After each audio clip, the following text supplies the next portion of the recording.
వెళ్ళరా. No comment. Hello.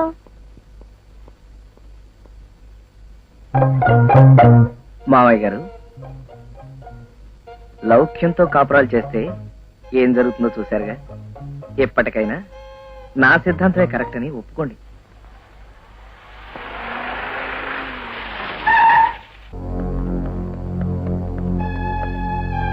ఎవరండి ఇంట్లో?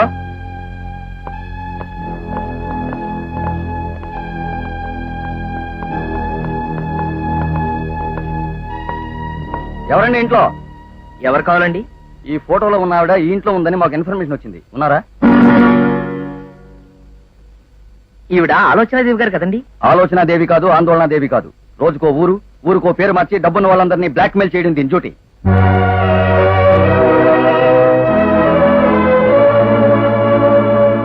ఈవిడ ఇక్కడే ఉందండి. డేకు ఇక్కడే ఉన్నాను సార్. వెంటనే దాన్ని లాక్కురా. అలాగే సార్.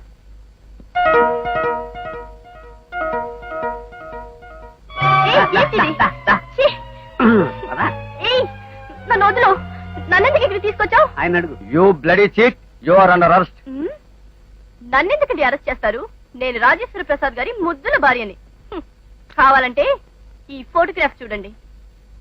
ఈ ఫోటోని బట్టే నువ్వు ఆయనకు భార్యవైతే మరి ఈ ఫోటోల సంగతి ఏమిటి?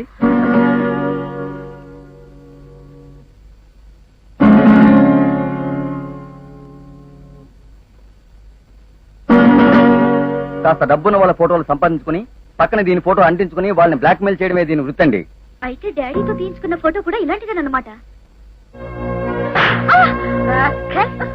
ఆ ఫోటోలు చూపించి శ్రీరామచంద్రు లాంటి మా ఆయన్ని నా చేత అన్నరాని మాట్లాడిపించావు కదే. ఈ ఫోటోలన్నీ అబద్ధం. ఈ ఫోటోలే నిజమక్క. అక్క, ఇంకొకసారి ఆ మాట్లాడి నేను చంపేస్తాను. ఇన్స్పెక్టర్ గారు, ఈ రాక్షసుని తీసుకెళ్లి ఒకసారి కాదు 2 సార్లు ఊరి. కానిస్టేబుల్స్ తీసుకురండి. ఏమండి, నన్ను విడిపించండి. ఎంత పాపం చేశాను. వెంటనే ఆయనకి క్షమాపణ చెప్పకపోతే నా పాపానికి పరిహారమే లేదు. ఏమండే ఏమండే?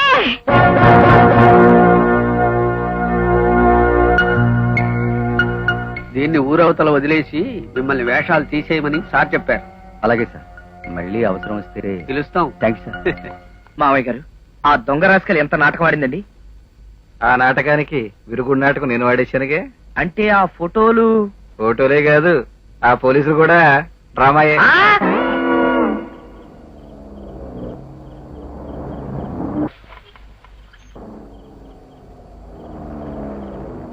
ఇదేమిట్లేలా ఇంత టైం అయినా ఇంకెక్కడే ఉన్నాయండి? ఇవాళ బస్సులు ఆటోలు స్ట్రైక్ లో ఉన్నాయటండి. అందుకే ఏం చేయాలో తెలియక ఇక్కడే ఆగిపోయాను. ఓహో, పోనీ నేను డ్రాప్ చేస్తాను.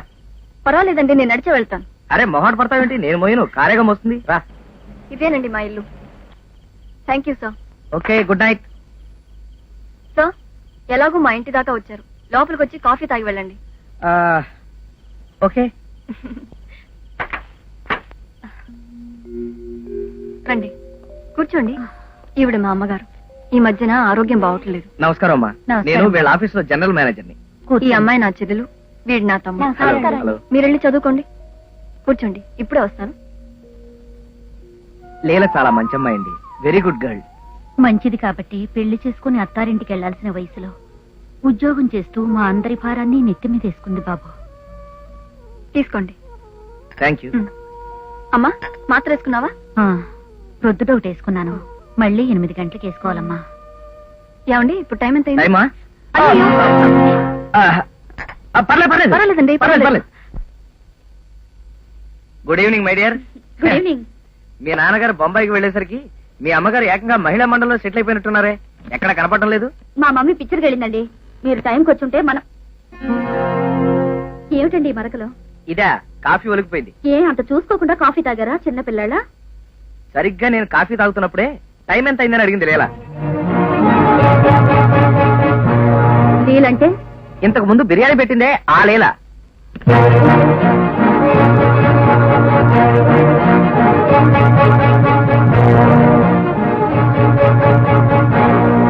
వాళ్ళ అమ్మకి సరిగ్గా 8 గంటలకు మాత్రం వేయాలట. అందుకని టైం అడిగింది. అంటే మీరు దాని ఇంటికి వెళ్ళారా? నేనే కదా లీలను వాళ్ళ ఇంట్లో డ్రాప్ చేశాను.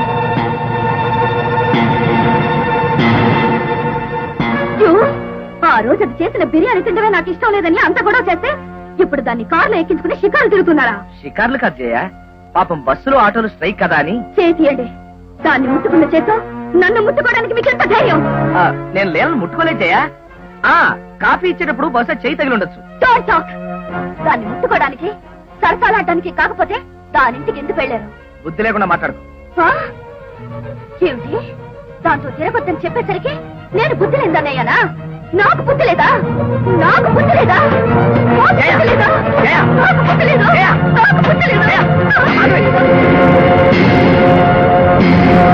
నా మూలంగా మీ భార్యాభర్తల మధ్య అపార్థాలు కలగడం నాకు చాలా బాధగా ఉంది సార్. ఒక మనిషిని ఇంకో మనిషి అర్థం చేసుకోవడానికి కొండంత సంస్కారం కావాలి, కానీ అపార్థం చేసుకోవడానికి పిడికెడు మూర్ఖత్వం చాలు. అది మా ఆవిడికి పుష్కలంగా ఉంది. ప్రతి చిన్న విషయాన్ని భూతద్దంలో చూస్తుంటే నేనేం చేయాలో నాకు అర్థం కావటం లేదు. మిగతా విషయాలు ఎలా ఉన్నా నా వల్ల కలిగిన అపార్థాన్ని నేనే తొలగిస్తాను.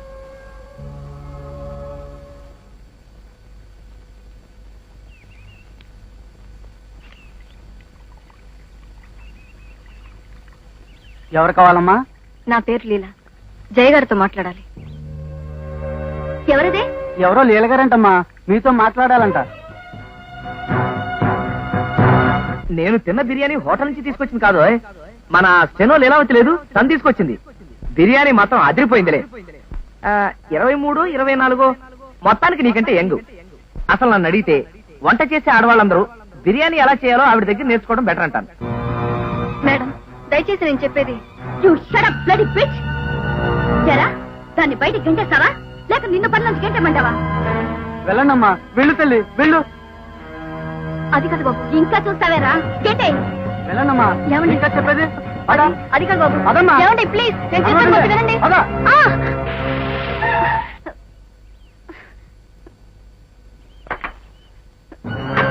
లేదా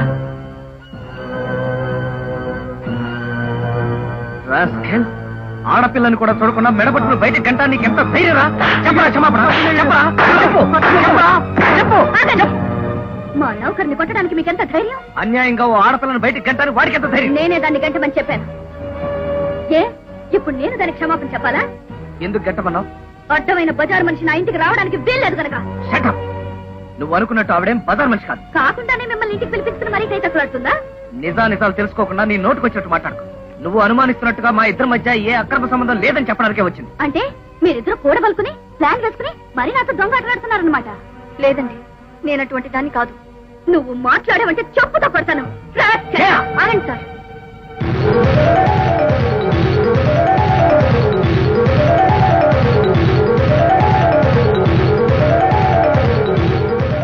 నా మూలంగా మీ ఇద్దరి మధ్య కలతలు రేగినందుకే చాలా బాధపడుతున్నాను. దయచేసి ఆ కలతలను పెంచి ఆవిడ్ని బాధ పెట్టకండి సార్, ప్లీజ్. ఆగిపోయారే? దాని మాట కట్టుబడి ఆగిపోయారా? అది రెచ్చగొడితే కొట్టడానికి, వద్దంటే మానేయడానికి మీకు దానికి ఏమిటి సంబంధం? ఏ సంబంధం లేకపోతే దాని చుట్టూ ఎందుకు తిరుగుతున్నారు? దాని చెప్పు చేతుల్లో ఎందుకు బతుకుతున్నారు?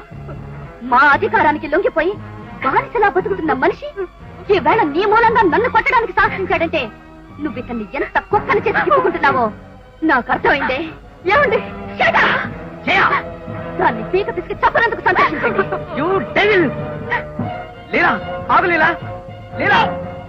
దాన్ని ఎందుకు ఆపాలని ప్రయత్నిస్తున్నావు? ఇందాక నుంచి అంత వింటూనే ఉన్నాను. భర్తను లొంగ తీసుకోవడం ఎలా అని మహద్గ్రంథం రాసిన నా ఇంటికి ఒక బజార్ మనిషి రావడం, దాని గురించి నా కూతుర్ని కొట్టబోవడం, ఎంత బరి తెగించవయ్యా నువ్వు? బరి తెగించింది నేను మీరు అర్థమవుతూనే ఉంది. ఇంటికి వచ్చిన మనిషిని అవమానించి పంపడం. అవమానించక దానికో దండేసి హారతిచ్చి నీ పక్కన పడుకోబెట్టమంటావా? అత్తగారు, ఏమిటండి చేసిన చండాలానికి సిగ్గుపడ్డం మానేసి మా మమ్మీని కూడా దబాయిస్తున్నారు? చండాలం చేసింది నువ్వో నేనో సంస్కారంతో ఆలోచిస్తే నీకు తెలుస్తుంది. మాకు సంస్కారం లేదని చెప్పడానికి నీకెంత ధైర్యం? నెత్తి మీద రూపాయి పెడితే పైసాకి మారిన పనికి మాలిన వాడివి నా ఎదురుగుంటా నిలబడి నన్ను ఎదిరించి మాట్లాడతావా? అంత పనికి వాళ్ళ వాడిని అయితే నన్ను ఎందుకు అల్లుడుగా చేస్తున్నారు? మా చెప్పు చేతల్లో ఉంటావని, నీకు స్టేటస్ అడ్రస్ ఇచ్చినందుకు విశ్వాసంగా మా ఇంటి కుక్కలా పడుంటావని చేసుకున్నావు. మీరు నా వ్యక్తిత్వాన్ని అవమానిస్తున్నారు. వరుడు కావాలని ప్రకటించగానే ఇంటర్వ్యూకి వచ్చిన వాడివి నీకో వ్యక్తిత్వం ఇచ్చిందా? ఆ లీలని గెంటినట్టు నిన్ను బయటికి గెంటేస్తే ఎంగిలాకులాగా ఎగురుకుంటూ ఎక్కడో తిరగాల్సిన వాడివి నీకో వ్యక్తిత్వం, నీ బ్రతుక్కో బజార్ మనిషి. ఎంగిలి మెతుకులు తినే కుక్క సైతం యజమాని దగ్గర విశ్వాసంతో పడి ఉంటుంది. నువ్వు మాకింత ద్రోహం చేశావంటే నీ అంత నమ్మక ద్రోహి మరొకడు ఉండడు.